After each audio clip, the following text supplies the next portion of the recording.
死不像这个小气鬼，俺不给够也不装 WiFi， 还让我住狗窝。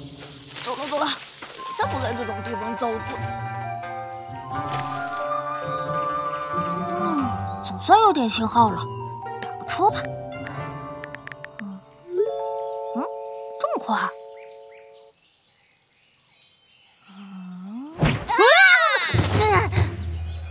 四不像还叫我们当心点，看来你也不难抓嘛。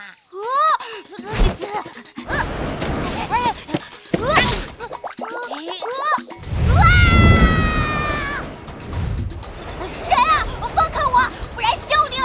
刁民，既然如此无礼，我们可是龙的后裔，龙有什么了不起的？我可是貔貅，还貔貅呢，腿都缩得这么短。没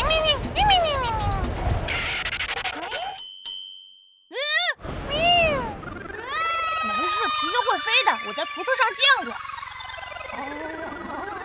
他快到底了！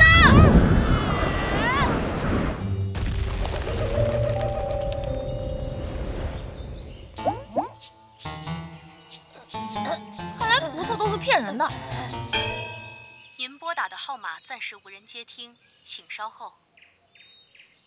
抱歉啊，没想到你现在连飞都不会了。我要吃你们！啊？为什么？哥哥所言极是。嘀咕什么呢？自杀！别以为有吃的我就会原谅你们。哥哥，你慢点吃。可恶，给我留点。话说，你们到底是谁啊？刚吃过。我是猫龙，他是我哥哥龙猫。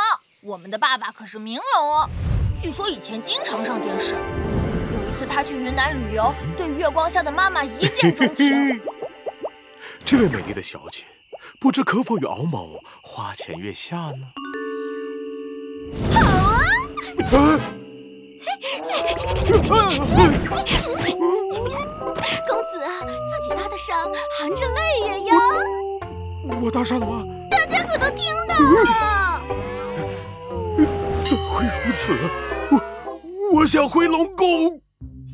就这样，几个月后，我和哥哥就出生了。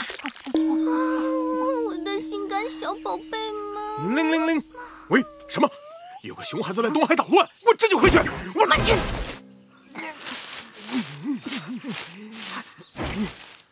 你不会是想抛下我们吧？怎么会呢？我若对你不是真心，我就被剥皮抽筋。所以我们一直在等爸爸回来。我哥出生时重2两，我重8斤，所以我俩的大名就叫2两和8斤。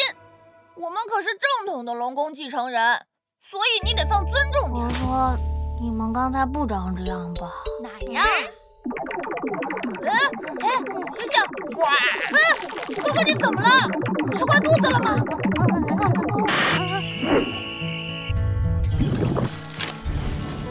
快上来，咱们回路人店。哟，中毒挺深，来吃点草药。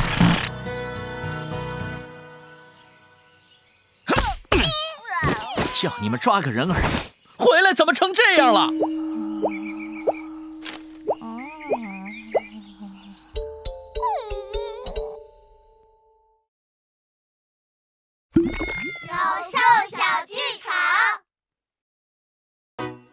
以下蘑菇哪个可以用来投喂皮皮呢？回答错误。看着好像人畜无害的，其实除了它，另外3个都是可以吃的。鳞柄白鹅膏，鳞柄白鹅膏又有毁灭天使等称号，广泛分布于北温带地区，毒性极强，食用菌类要注意安全。